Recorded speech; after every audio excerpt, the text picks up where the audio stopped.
अस्सलाम वालेकुम everyone, welcome back to learning program channel. आज के लेक्चर में हम लर्न करेंगे स्टॉक्सिज्म को लर्न करेंगे। इसके अंदर हम फाउंडर देखेंगे स्टॉक्सिज्म का, कौन था, इसका फिलोसफर हमें क्या नई फिलॉसफी देता है, उसके क्या आइडियाज़ हैं और कैसे इम्पैक्ट करती हैं उनकी रोमन एम्पायर पे उनकी लाइफ हिस्ट्री। सो स्टूडेंट्स, ये हमारा न्यू सफ़र स्टार्ट हुआ है ग्रीक फिलोसफर्स के बाद, अ search for the good life का, जो कि एरिस्टोटल के बाद स्टार्ट हुआ था। तो स्टॉक्सिज्म जो है वो थर्ड नंबर पे आता है हमारे पास, थर्ड एंड फोर्थ इसका कंपैरिजन है हमारे पास एपिक्यूरिज्म के साथ स्टॉक्सिज्म का। तो ये हमारे पास almost third to fourth number पे आता है। इसको आज के लेक्चर में हम लर्न करेंगे। सो स्टूडेंट, लेक्चर स्टार्ट करने से पहले इस चैनल को सब्सक्राइब करें और इस वीडियो को लाइक एंड शेयर करना मत भूलिए। फाउंडर ऑफ स्टॉक्सिज्म जो है वो ज़ेनोन के सीटम है, जो इसका फाउंडर था। वो क्या कहता था, अब हम आगे से देखते हैं। स्टॉक्सिज्म वाले, ये रोमन एम्पायर जो सा था वो बहुत इससे इम्प्रेस था स्टॉक्सिज्म वालों से। वो उनसे इनके जो फिलॉसफी थी वो पसंद थी, और ये एक वक्त में रोमन जो कंट्रीज थे उसमें बहुत ज़्यादा छा गया था स्टॉक्सिज्म की जो उनकी फिलॉसफी थी। इसकी फिलॉसफी जो है वो 3 चीज़ों पे कॉन्सेप्ट है इसका। ये 3 चीज़ें हमें बताते हैं स्टॉक्सिज्म वाले। कहते हैं लॉजिकल है, कोई फिजिक्स है और एथिक्स है। एथिक्स, फिजिक्स एंड लॉजिक को 1 बाय 1 हम लर्न करते हैं। सो स्टूडेंट्स, अगर ये लेक्चर्स आपकी बुक में इसी फॉर्म में नहीं है तो ये आपको मैंने बेसिक चीज़ें स्टॉक्सिज्म की बताई हैं जो कि आपको पता होनी ज़रूरी है। बाकी बुक्स से जब आप रीड आउट तो आपको ये लेक्चर अंडरस्टैंड हो जाएगा। फर्स्टली आ जाता है लॉजिक। उसकी लॉजिक क्या थी, सबसे पहले आप इसको अंडरस्टैंड करें ये ह्यूमन बीइंग्स के बारे में क्या कहता था। ये कहता था, इसकी लॉजिक ये थी, जब इंसान पैदा होता है तो इसका दिमाग एम्प्टी होता है। वो कहते थे बिल्कुल खाली डब्बा होता है, आप इसमें जो डालेंगे वो चीज़ ये इंटरप्रेट करेगा। अब दूसरी बात उसने कही कि आखिर उसकी दिमाग में कौन कौन सी चीज़ें डलती हैं। अब देखने में तो उसे बहुत कुछ नजर आ रहा है, लेकिन उसे जाता उसके दिमाग में क्या कुछ है, वो कहाँ से वो चीजें लेता है कि वो ब्रेन को फुल करे। उसका ब्रेन तो एम्प्टी है।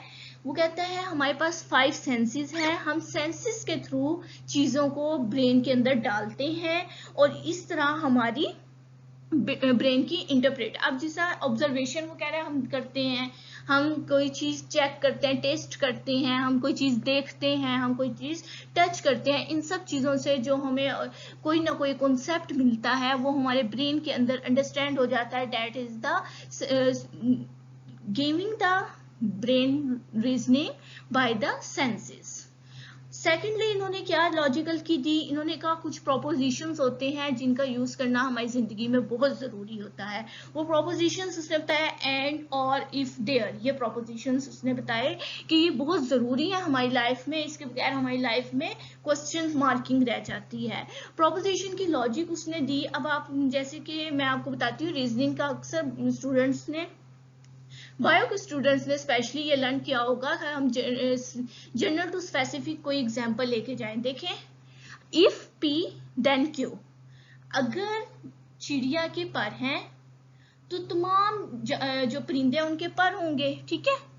अब सेकंड पॉइंट पे आता है, अगर चिड़िया के पर हैं देयरफॉर, तो इसका मकसद है कि सारे जो परिंदे हैं उनके पर भी होंगे। इफ पी, अगर पी क्यू है तो पी लाजमी बात है कि वो क्यू होगा। ये उसने रीजनिंग दी थी, इसकी एग्जांपल है, ठीक है स्टूडेंट्स। ये इसने लॉजिकल रीजनिंग के बारे में 4 बातें की। नेक्स्ट वो कहता है फिजिक्स। फिजिक्स के बारे में उसने दिया कि उसने 2 चीजें दी। उसने कहा कुछ एक्टिव होती हैं, कुछ फिजिक्स पैसिव होती हैं, ठीक है। कुछ एक्टिव फिजिक्स ऐसी होती हैं जैसे आप इसे टेंसेस की फॉर्म में ले लें कि एक्टिव पैसिव आप करते हैं। इसने ना थोड़ा सा लिटरेचर पे भी काम किया था एक्चुअली, इसकी वजह से इसके कुछ जो पॉइंट्स हैं वो हमारे पास लिटरेचर पॉइंट ऑफ व्यू आते हैं। सो आपने इतना याद रखना है, इन्होंने एक्टिव एंड पैसिव की बात की थी। 4 कैरेक्टरिस्टिक जो इम्पोर्टेंट हमारी साइकोलॉजी के रिलेटेड है, इन्होंने कहा था मादे की 4 खुसूसियात हैं।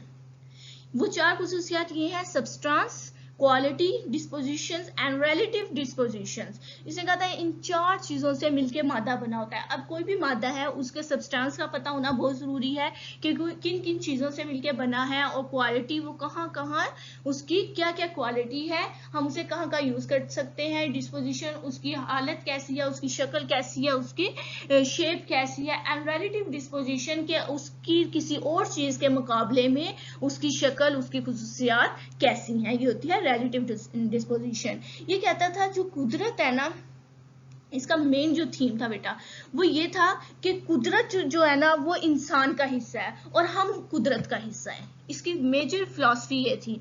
जबकि हमने देखा है एपिक्यूरिज्म वाले क्या कहते थे, वो कहते थे प्लेजर सीकिंग करनी है, हमने पेन नहीं लेनी, हमने सिर्फ खुशी लेनी है, कि जो बंदा खुश है वो जिंदगी है और जो दुख में है वो जिंदगी नहीं है। देखिए इससे बिल्कुल अपोजिट थी। इसने कुदरत, ये मटेरियलिस्टिक पर्सन था, ये मटेरियल पे आया, इसने कहा कि कुदरत जो है वो इंसान का हिस्सा है और इंसान कुदरत का हिस्सा है। मतलब कि बिल्कुल इसने अपोजिट बात की उससे, एपिक्यूरिज्म वाले से। एथिक्स के बारे में इसने क्या कहा, इसने माइंड एंड इमोशंस के बारे में बहुत ही अच्छी बात की। इसने कहा कि इंसान के पास ना 2 चीजें होती हैं, एक अकल होती है, एक जज्बात होते हैं। उसने कहा कि अगर इंसान जज्बात पे काबू डाल ले तो वो बहुत अच्छे फैसले कर लेता है। ठीक है, अब इसे कंपेयर आप करते थे, एपिक्यूरिज्म वाले बिल्कुल भी ऐसी बात नहीं करते। वो कहते हैं कि आप खुशी से ले, फिर चाहे किसी तरीके से भी ले। वैसे उनका तरीकेकार भी गलत नहीं था, वो कहते थे लॉन्ग टर्म उन्होंने हैप्पीनेस लेनी होती थी, लेकिन इसकी बात बिल्कुल भी उससे मैच नहीं होती।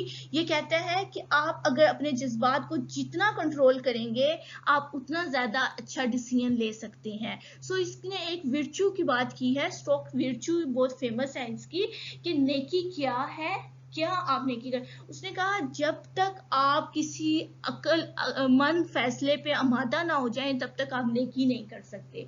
अगर आप इमोशन होके कोई भी फैसला करेंगे तो वो आप गलत फैसला करेंगे। तो ये जज्बात को बिल्कुल क्रॉस करता था और माइंड को टिक करता था। ये कहता था कोई भी पर्सन तब एथिक्स पे फुलफिल आता है जब वो विजडम होता है, जब उसमें करेज होती है, और जब जस्टिस करता है, टेम्परेंस होती है। ये 4 चीजें अगर होंगी तो वो पर्सन विर्चू कर सकता है। ये इसके मेन एथिक्स थे।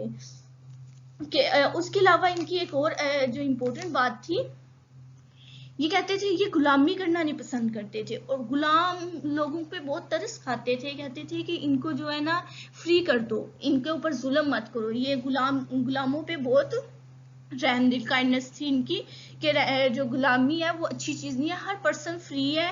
जैसे कि हमने पहले भी पढ़ा है फ्री विल का थोड़ा सा कॉन्सेप्ट, ये एपिक्यूरिज्म का, तो वो तो हर पर्सन को कहते थे। ये जो है ना ये गुलामों को कहते हैं, क्योंकि इनके यहाँ जो रोमन्स टाइम में ना इनके गुलामी पे बहुत ज्यादा तशद्दुद किया जाता था।